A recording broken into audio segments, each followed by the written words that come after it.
बिस्मिल्लाहिर्रहमानिर्रहीम। अस्सलामु अलैकुम डियर स्टूडेंट्स।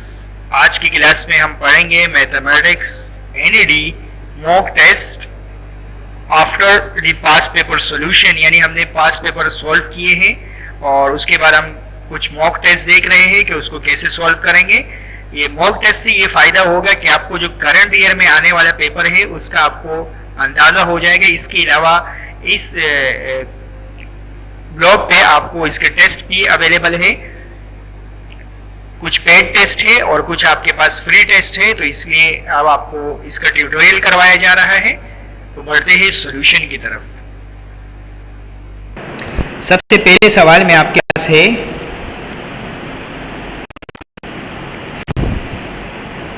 आपको क्यूब रूट ऑफ यूनिटी दी हुई, तो बताइए ये कैसे सॉल्व होगा। जो सबसे फर्स्ट क्वेश्चन है, ये एनईडी का मॉक टेस्ट है। मॉक टेस्ट करने से क्या होगा, आपका एनईडी अभी करंटली होगा तो इसमें आपको पता चल जाएगा कि आपके कितने मार्क्स आ सकते हैं। ओके, तो मॉक टेस्ट जो है it is related from pass paper, यानी पास पेपर के सवालात में से सिलेक्शन करना, और कोई भी सवाल उसमें से हम कोशिश यही होती कि रिपीट ना हो। जैसे एनईडी में भी रिपीट नहीं होता, तो हमने सवालात उसी टॉपिक से सेलेक्ट करने होते, लेकिन जो है कोशिश हमारी यही होती कि इसमें से पेपर में आ जाए। तो इंशाल्लाह एनईडी में इसमें से चांसेस होंगे। तो अगर आप सारे मॉक टेस्ट कर लेंगे तो क्या होगा, आपके एनईडी में पास होने के चांसेस ज़्यादा होंगे। तो बताइए इसको कैसे सॉल्व करेंगे। तो हमें पता है कि ओमेगा प्लस ओमेगा स्क्वायर किसके बराबर है। ओमेगा प्लस ओमेगा स्क्वायर किसके बराबर होता है, तो 1 माइनस, यहाँ पे आपके पास क्या आ जाएगा, -1। और सिमिलरली 1 प्लस ओमेगा जो है ये माइनस ओमेगा स्क्वायर के बराबर है, और ये माइनस ओमेगा स्क्वायर अपने जगह पे आ जाएगा।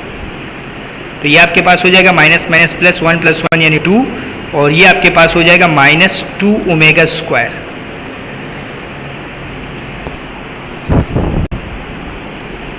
तो ये आपके पास हो जाएगा -4 ओमेगा स्क्वायर।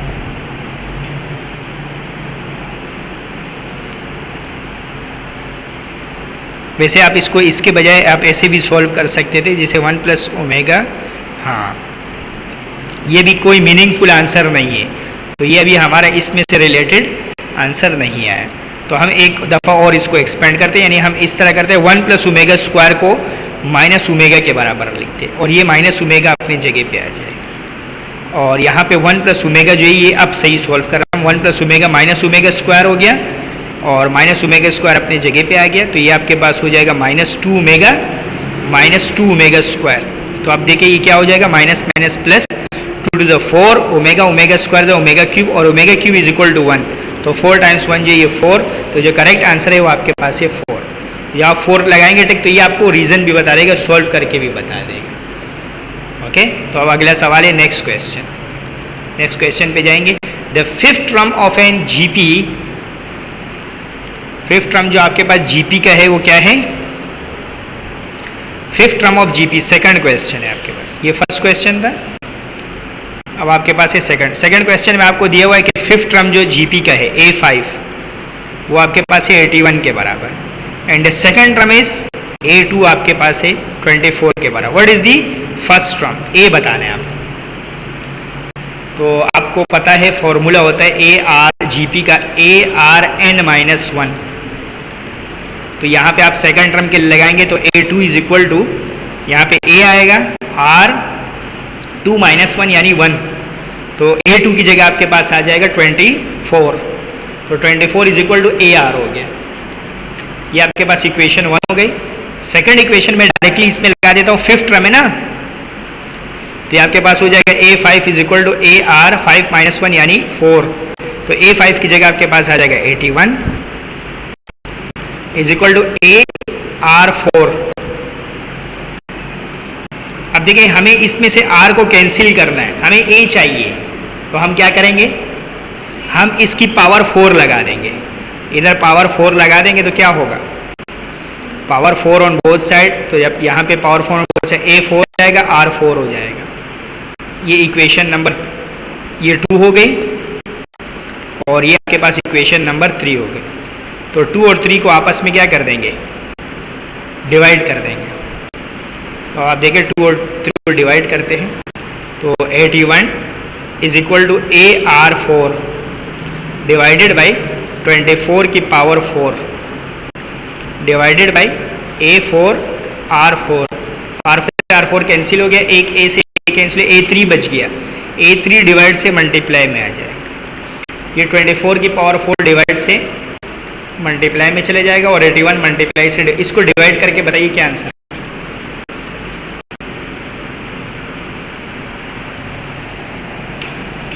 जल्दी से बताइए, 5 मिनट हो चुके हैं। 4096। अब आप इसका क्यूब रूट ले। क्यूब रूट आपके पास ऑप्शन होता है, शिफ्ट दबा के क्यूब का बटन दबाएंगे तो क्यूब रूट आ जाएगा। 4096 का क्यूब रूट ले।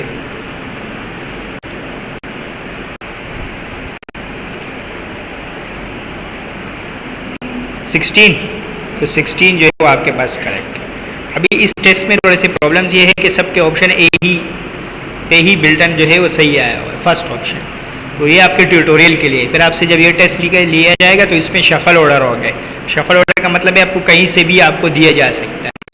ओके, तो ये टेस्ट आपसे कोचिंग में लिया जाएगा और इसके रजिस्ट्रेशन के लिए ये आपको नीचे डिस्क्रिप्शन दी हुई है। अगर आपको देखना है कि ये टेस्ट कैसे होते हैं तो आपने इन नंबरों पे आपने रब्ता कर लेना है, सही है। ओके, और वैसे आप क्योंकि रजिस्टर्ड स्टूडेंट है तो इसलिए आप लोग को यहाँ एक्सिस दिए जाएंगे इसके। This test is only for registered student, यानी जो कोचिंग में पढ़ रहे हैं ये टेस्ट उन्हीं के लिए है सिर्फ, सही है। ऑनलाइन अभी आप देख रहे हैं एक्सिस है, लेकिन ये कि ये एक्सिस क्लोज हो जाएगा। ये सिर्फ अपने स्टूडेंट के लिए होगा, उसका आईडी और पासवर्ड इस पर चलेगा। तो अब आपके पास है what is it independent of x in the expansion. इसमें इंडिपेंडेंट ऑफ एक्स बताइए टर्म एक्सपेंशन में। तो इंडिपेंडेंट ऑफ एक्स हम कैसे बताते हैं, यहाँ मैं साथ में समझा रहा हूँ तो इसलिए टाइम थोड़ा ज़्यादा लगेगा। इंडिपेंडेंट ऑफ एक्स में हम क्या करते हैं, फर्स्ट टर्म लेते हैं 2x², फिर सेकंड टर्म ये हो जाता है हमारे पास -1/x और थर्ड n आपके पास है 9। तो हम डायरेक्टली फॉर्मूला लगाएंगे tr+1 n जो है वो आपके पास 9 है, 9cr, r की जगह आपके पास आ जाएगा r, क्योंकि r हमें नहीं पता होता। a की जगह आपके पास आ जाएगा 2x 2 9 -r -1/x की पावर r। अब हमें इसमें से x को सेपरेट करना होता है, तो मैं डायरेक्टली बाकी चीज़ों को छोड़ के मैं डायरेक्टली x को सेपरेट कर देता हूँ। तो ये आपके पास हो जाएगा 2 9 -r और ये क्या हो जाएगा 2 9 से 18 -2r। ये जो x r है ना, ये r नीचे से ऊपर आके माइनस हो जाएगा और ये -1 की पावर r अलग हो जाएगा। इंडिपेंडेंट ऑफ x के लिए हम इस पूरे को 0 के बराबर ले लेते हैं। तो 18 -3r = 0। तो यहाँ से जब आप r निकालेंगे तो ये डिवाइड माइनस से प्लस में चले जाएगा, तो r = 6 आ जाएगा आपके। r की वैल्यू 6 जब आप इक्वेशन में पुट करेंगे तो आपके पास आंसर आ जाएगा। तो इसको आप पुट करें और कैलकुलेटर आपके पास स्ट्रॉन्ग होना चाहिए ताकि आप डायरेक्टली आंसर बताएं। तो t 6 + 1 यानी 7, 9 कॉम्बिनेशन 6, 9 कॉम्बिनेशन 6 2 की पावर 9 - 6 और -1 की पावर 6। तो यहाँ ये खत्म हो जाएगा क्योंकि इवन पावर आ गई, ये खत्म हो जाएगा। यहाँ से 2 की पावर 3 रखिए, 9 कॉम्बिनेशन 6 मल्टीप्लाई बाय 2 की पावर 3, ये मल्टीप्लाई करें और जल्दी से आंसर बताइए। आपके पास 672 होगा, करेक्ट।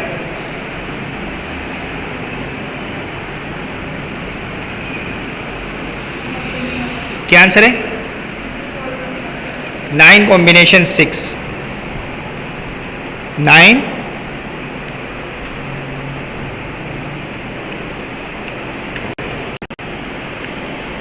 मल्टीप्लाई बाय 2 की पावर 3, 672। तो A is the correct answer. तो जब आप इसको क्लिक करेंगे तो ये आपके पास ए जो है रीजंस भी बता देगा और सॉल्व करके बता देगा। ओके, तो ये आपके पास आंसर आया 672। ओके, तो अब आपके पास है अगला सवाल है नेक्स्ट पे जाएंगे। अब आपके पास क्या है,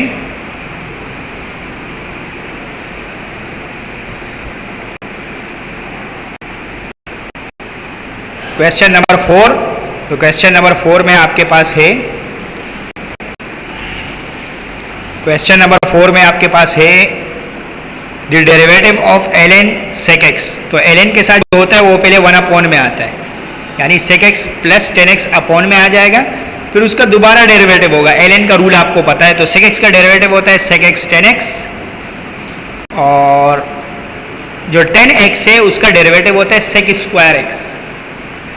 अब आप इसमें से sec x कॉमन ले लें, जब आप इसमें से ये 1 अपॉन sec x 10x अपनी जगह पे आ गया, और यहाँ से जब आप sec x कॉमन ले लेंगे तो आपके पास रह जाएगा एक sec x बच जाएगा और एक 10x बच जाएगा। तो sec x 10x से कैंसिल हो जाएगा, सिर्फ sec x बच जाएगा। तो correct answer is sec x। Okay, तो अब आप जाएंगे नेक्स्ट क्वेश्चन पे।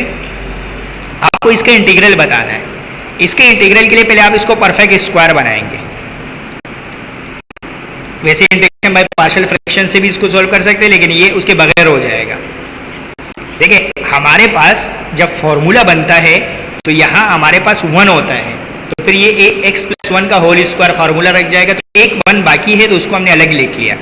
तो अब हमने इसका फॉर्मूला क्लोज कर दिया, यानी x प्लस 1 का होल स्क्वायर प्लस 1। अब आप इसका इंटीग्रल देखें तो इसका इंटीग्रल आपके पास होगा tan inverse x plus 1 plus x square होता है ना। देखिए, इंटीग्रल इस तरह होता है। tan इनवर्स x का जो इंटीग्रल है वो आपके पास होता है 1 अपॉन 1 प्लस एक्स स्क्वायर। बस x की जगह यहाँ यूज हो रहा है x प्लस 1। ये tan इनवर्स x प्लस 1 है। इस tan इनवर्स को मैथमेटिक्स में जब हम कंप्यूटर से टेस्ट लेंगे तो वो आर्क 10 बोलेंगे इसको। ये भी बहुत सारे बच्चों को नहीं पता होगा, तो इसलिए आर्क 10 का मतलब होता है tan इनवर्स। ओके, तो अगर कंप्यूटर से टेस्ट लेंगे तो कंप्यूटर पे tan इनवर्स आता नहीं है, याद रखिएगा। कंप्यूटर की ज़बान में आर्क 10 का मतलब होता है tan इनवर्स, वो आपको हिंट्स दे देंगे। ये आपके पास करेक्ट आंसर है, ए इज द करेक्ट, और उसकी वजह बताएं। The equation of directrix of parabola, आपको पैराबोला का पता होगा। y square is equal to 4ax minus h। k की वैल्यू 0 है, तो क्या होगा बताइए, a की वैल्यू बताइए। 4a आपके पास इक्वल हो गया किसके, 4a आपके पास इक्वल हो गया -8 के, a आपके पास इक्वल हो गया -2 के। अब डायरेक्ट्रिक्स में हम क्या करते हैं, अब ये -a आया है ना, तो अगर ये पैराबोला इस तरह है, ये लॉन्ग एक्स एक्सिस पैराबोला है, क्योंकि पावर जो नहीं होती वो वाला पैराबोला होता है, तो ये नेगेटिव पे है या पॉजिटिव, तो a की वैल्यू डिसाइड कर दे कि कहाँ है, तो ये नेगेटिव पे है। अच्छा, ये ओरिजिन से थोड़ा शिफ्ट है, क्योंकि इसका h की वैल्यू 2 है, h की वैल्यू क्या है 2, तो इसका मतलब ये ओरिजिन से शिफ्ट हुआ है। तो इसलिए आपके पास जो डायरेक्ट्रिक्स होता है वो ये हो जाता है। तो ये जो डायरेक्ट्रिक्स होगा ये क्या होता है, x इज इक्वल टू, जब ये -a पे है तो डायरेक्ट्रिक्स प्लस a पे होता है, a प्लस h।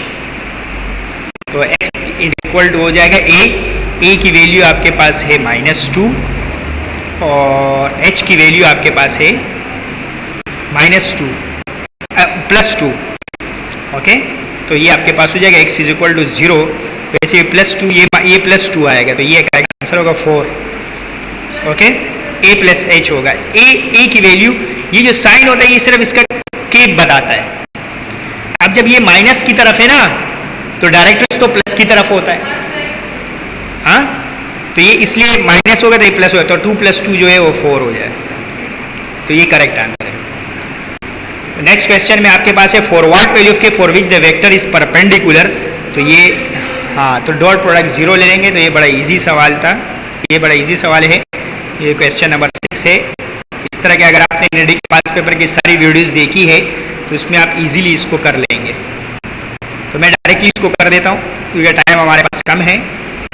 ओके, तो क्वेश्चन नंबर 6 में हमारे पास है, आप मल्टीप्लाई करें 2 3 = 6 और 3 k = 3 k, i dot i 1 हो जाएगा, और 5 k = 5 k इक्वल टू 0, और यहाँ से 6 + 5 = 11, 3 k वहाँ चले जाएगा, तो k इज इक्वल टू आ जाएगा 11/3। डायरेक्टली ले लिया, जब भी वेक्टर परपेंडिकुलर होता है a डॉट b 0 के बराबर, तो ये आपके पास करेक्ट आंसर है 11/3।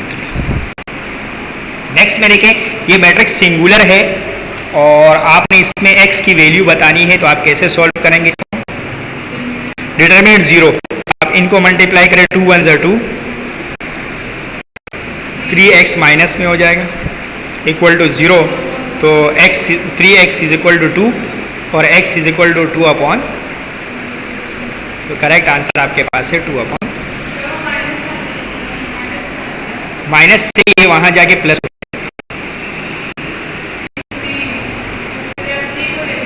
पहले इसको लिखते हैं 2 1 ज़ा 2, फिर माइनस 3x, सिंगुलर मैट्रिक्स का मतलब है जिसका डिटर्मिनेंट 0 के बराबर हो, तो ये माइनस का 3x वहाँ जाके प्लस का 3x हो जाएगा और 3 मल्टीप्लाई से डिवाइड में आ जाएगा तो प्लस में आ रहा है। अच्छा, ये आपको इस तरह के सवाल आपको करवाए गए, बड़े आसान सवाल थे। आपको एक थ्योरम पता होगा 8वें सवाल में कि limit x tends to 0 sine x upon x is equal to 1।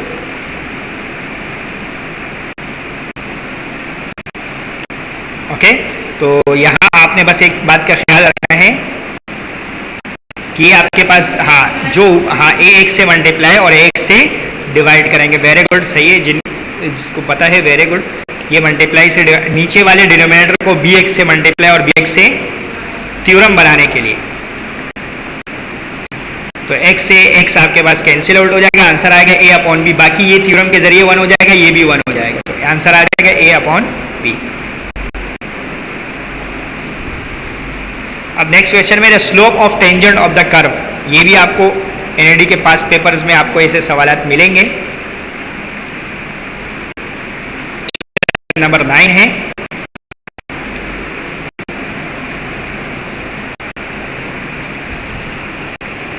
Question number 9, इसमें आप देखेंगे the slope of tangent to the curve, यानी आपको एक कर्व दिया गया है, आपको स्लोप ऑफ टेंजेंट बताना है। तो स्लोप ऑफ टेंजेंट बनाने के लिए हमें पहले डेरिवेटिव फाइंड करना होता है, तो dy अपॉन dx इसका डेरिवेटिव फाइंड करेंगे तो ये आपके पास हो जाएगा 3x स्क्वायर माइनस 4, और अब आप इसमें ये पॉइंट पुट कर देंगे x की जगह, तो आपके पास स्लोप आ जाएगा। तो x की जगह वैल्यू पुट करेंगे 1, तो आपके पास क्या आ जाएगा, -1 आंसर आएगा। तो slope of tangent to the curve जो है वो -1 है। ओके, तो अगला सवाल है 4 डिजिट नंबर बताना है 1 2 3 5 7 6 8 में से। अच्छा, आप देखिए इसमें से कोई डिजिट रिपीट तो नहीं हो रहा, तो कोई डिजिट रिपीट नहीं हो रहा, तो सबसे पहले 4 डिजिट नंबर बनाना है, तो आप सिंपल इसको मल्टीप्लाई कर दें। देखिए पहले कितने नंबर आ सकते हैं, 6 है ना टोटल, 6 5 4 3, 6 5 ज़ा 30, 34 ज़ा 120, 122 ज़ा 360, तो ये आपके पास है। ओके, तो अच्छा, ये जो डिफरेंशियल इक्वेशन है, ये भी जो न्यू बुक सेकंड ईयर वाले बच्चों ने पढ़ी है, न्यू बुक से अगर आपने भी पढ़ा है, तो इसको इस तरह की इक्वेशन को आप सॉल्व करते हैं सेपरेबल वेरिएबल से। सेपरेबल वेरिएबल का मतलब होता है x को अलग करें और y को अलग करें, तो e की पावर x हो जाएगा और e की पावर -y हो जाएगा।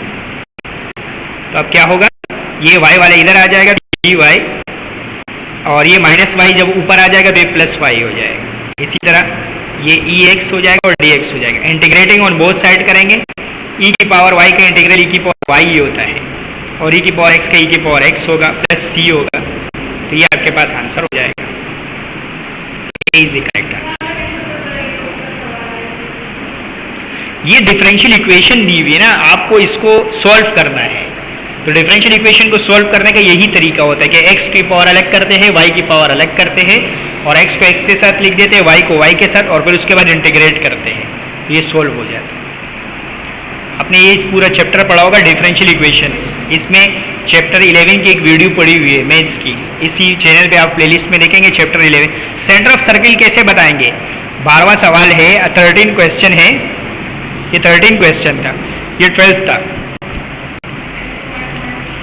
ये 11 था। तो अब आप बताएं 13 क्वेश्चन कैसे होगा। इसको जनरल इक्वेशन से कंपेयर करते हैं। जनरल इक्वेशन में आपके पास होता है 2gx plus 2fy plus c is equal to 0, तो 2g आपके पास -6 के बराबर हो जाएगा और 2f आपके पास बराबर हो जाएगा 4 के, तो g की वैल्यू आपके पास आएगी -3 और f की वैल्यू आपके पास आएगी 2। तो सेंटर, हाँ ये 2 मल्टीप्लाई से डिवाइड में आ जाएगा, सही है। तो सेंटर होता है -g, -f, तो जो माइनस में होगा उसको प्लस में लिखेंगे और जो प्लस में होगा उसको तो 3, -2 आंसर। तो नेक्स्ट क्वेश्चन में आपके पास है हार्मोनिक मीन, इसका फॉर्मूला आप बताइए। क्या है 2ab upon a plus b. Very good. Formula है इसका 2ab upon a plus b, HM का जो फॉर्मूला है। तो harmonic mean HM between two variable जो होता है वो आपके पास होता है 2ab divided by a plus b. तो आपके पास होगा 2 into 5 into 20 divided by 5 plus 20। क्या आंसर है? 8 आंसर।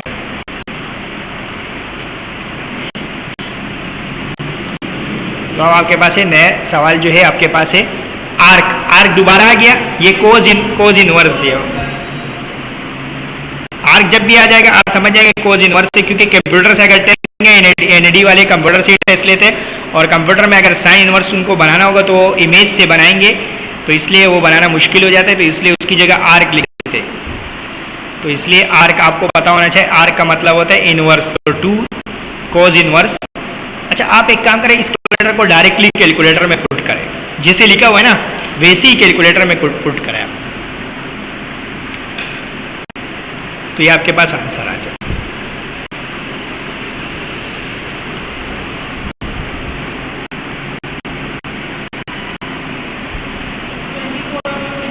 हाँ बस A is the correct answer 24 upon 25। तो आपके पास ये करेक्ट आंसर हुआ। सवाल जो आपके पास है जी ऑफ एफ बताना है। तो ये कौन से फंक्शन कहलाते हैं? ये आपने फंक्शन के टाइप्स पढ़े होंगे ना, कंपोजिट फंक्शन। तो कंपोजिट फंक्शन क्या होता है? जैसे हम जी ऑफ एफ एक्स, इसको जी ऑफ एफ भी बोलते हैं। ओके, तो ये हम कैसे मालूम करते हैं? हम जी में जहाँ एक्स है वहाँ एफ ऑफ एक्स पुट कर देते हैं। तो जी में एक्स स्क्वायर है तो एक्स की जगह हम ये पुट कर देंगे। तो क्या हो जाएगा आपके पास 2x प्लस 1 का होल स्क्वायर। एक्स की जगह ये वैल्यू आ जाएगी। तो ए इज द करेक्ट आंसर। अगला जो सवाल है एसेंट्रिसिटी बतानी है एलिप्स की। तो बताइए क्या फॉर्मूला होगा? देखिए ए की वैल्यू अगर आप इक्वेशन से देखें x square upon a square होता है, y square upon b square. तो ए की वैल्यू आपके पास हो गई 5 और बी की वैल्यू हो गई 3। फॉर्मूला एसेंट्रिसिटी का मैं आपको एक b square is equal to a square 1 minus e square. ये पढ़ा था ये फॉर्मूला? अगर ये नहीं पढ़ा है तो आपने सी के टर्म्स में पढ़ा होगा। सी के टर्म्स में पढ़ा है, ये पढ़ा है। बी की जगह आपके पास हो जाएगा 9, आपके पास हो जाएगा 25, 1 माइनस ई स्क्वायर। ये 25 से मल्टीप्लाई से डिवाइड में आ जाए तो ई स्क्वायर माइनस से प्लस आएगा।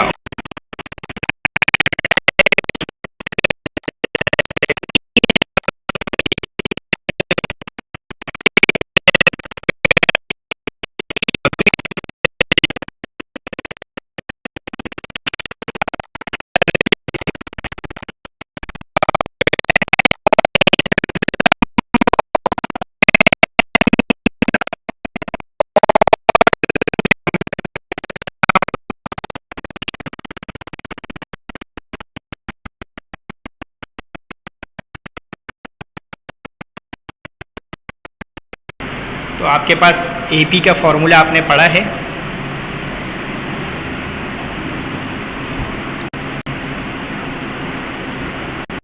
AP के फॉर्मूले में आपने पढ़ा था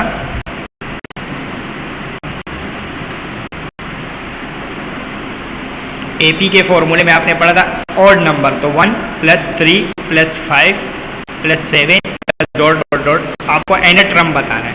तो Sn का फॉर्मूला होता है n अपॉन 2 a की जगह 1 आ जाएगा प्लस n माइनस 1 d की जगह आपके पास 2 आ जाएगा। तो n अपॉन 2 1 आपके पास 2 हो गया और 2 n 2 हो गया और 2 1 आपके पास 2 हो जाएगा। तो 2 से 2 कैंसिल हो जाएगा, ये 2 से ये 2 कैंसिल हो जाएगा। तो आंसर आएगा n स्क्वायर।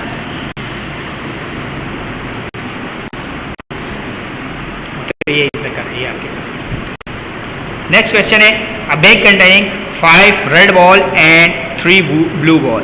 तो एक बैग है जिसमें आपके पास 5 रेड है, तो रेड बॉल आपके पास है 5 और ब्लू बॉल आपके पास है 3।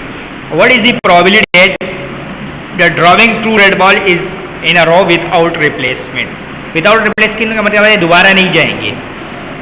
तो इसलिए हमारे पास टोटल कितने सेलेक्ट हो रहे हैं?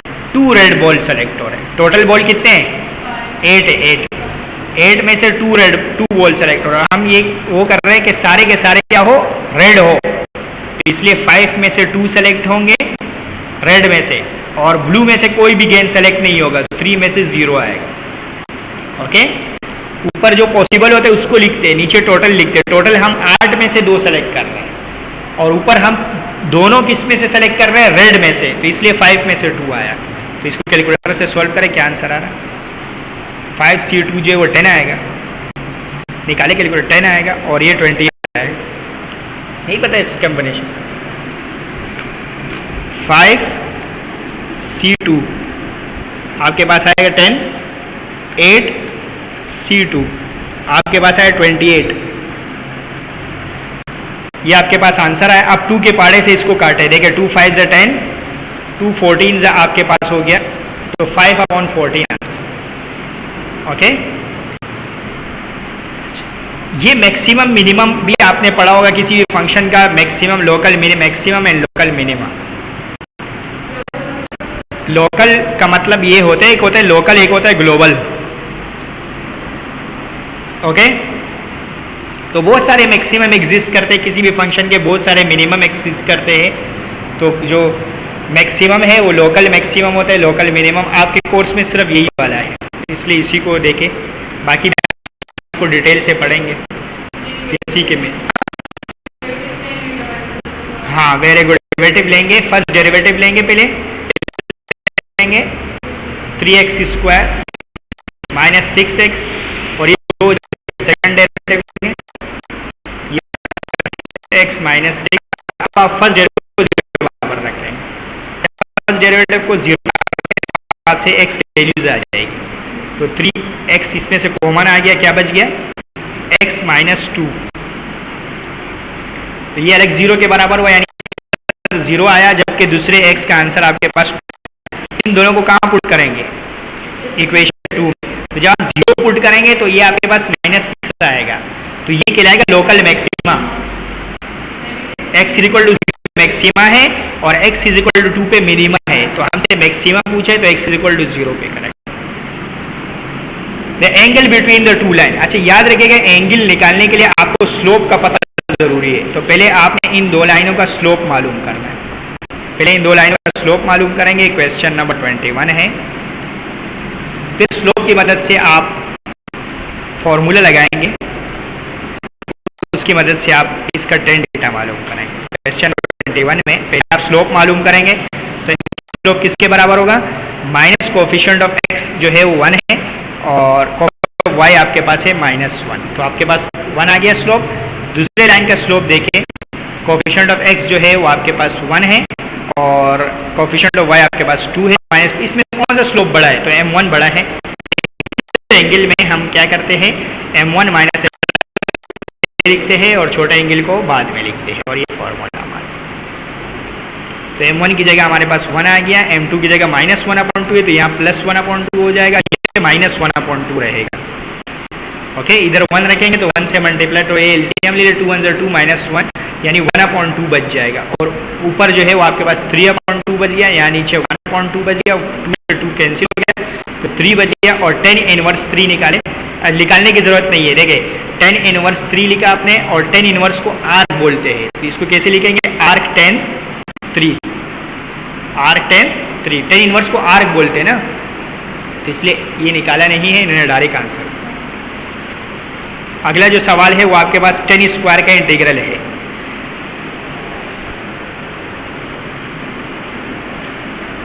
टेन स्क्वायर को आप देखिए डेरिवेटिव से ज़हन में रखें, आपको पता चाहिए किससे। अच्छा, इसमें लिमिट दिया हुआ है, तो आप कैलकुलेटर से डायरेक्ट भी कर सकते हैं इसको। आपको बताया था ना कैलकुलेटर से तरीके, तो अभी लिमिट दिया हुआ है ना आपको, तो आप कैलकुलेटर को रेडियन में कन्वर्ट करके आप इसको कैलकुलेटर से डायरेक्ट कर सकते हैं। इसको कैलकुलेटर से डायरेक्ट करके आंसर आप दिखा सकते हैं। मैं प्रॉपर तरीका बता देता हूँ।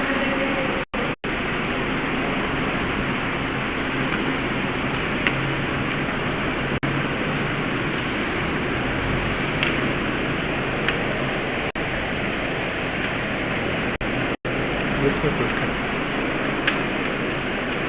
0 से π/4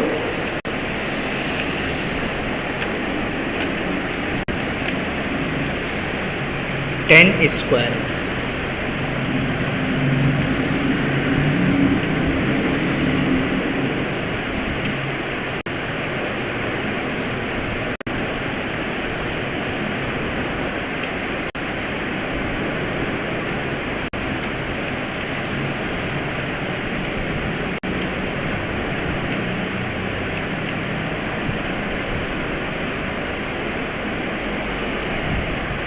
जीरो 0.214। अच्छा, यहाँ रेडियन में नहीं निकाल के नहीं बताया, इसको आप आंसर्स निकाल के चेक कर सकते हैं।